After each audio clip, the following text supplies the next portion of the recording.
വിവാഹം എന്ന് പറയുമ്പോൾ നന്നായിട്ട് ഒരുങ്ങണം അല്ലേ? പക്ഷേ നമ്മൾ മാത്രം ഒരുങ്ങിയാൽ മതിയോ?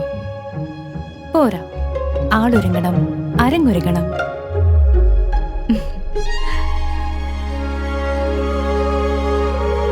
ഇവിടമാകെ അലങ്കാരങ്ങൾ കൊണ്ട് നിറയണം. കല്യാണത്തിന് വരുന്ന അതിഥികൾക്ക് അത് കണ്ട് സന്തോഷം കൊണ്ട് ഹൃദയം നിറയണം. ഒരാളുടെ ഹൃദയത്തിലേക്കുള്ള വഴി വയറിലൂടെയാന്ന് കേട്ടിട്ടില്ലേ? അപ്പോ ഇനി നിറയേണ്ടത് എന്താണ്? വിവാഹത്തിന് വരുന്നവരുടെ വയറ് നിറയണം. അങ്ങനെ വയറും ഹൃദയവും ഒക്കെ നിറഞ്ഞ് കാഴ്ചകളൊക്കെ ആസ്വദിച്ച് ഇവിടെ ഇങ്ങനെ വന്നിരിക്കുമ്പോൾ സന്തോഷവും സംതൃപ്തിയും കൊണ്ട് നമ്മുടെ അതിഥികളുടെ മനസ്സ് നിറയണം. അങ്ങനെ എല്ലാം കഴിഞ്ഞ് അവസാനത്തെ അതിഥിയും മടങ്ങി കഴിയുമ്പോൾ നമ്മൾ സ്വപ്നം കണ്ടതുപോലെ ഒരു കല്യാണം നടത്തിയെന്ന ആനന്ദത്തിൽ നമ്മുടെ കണ്ണ് നിറയണം. OPS റോയൽ പാലസ്, ഇവിടെയെല്ലാം രാജകീയം.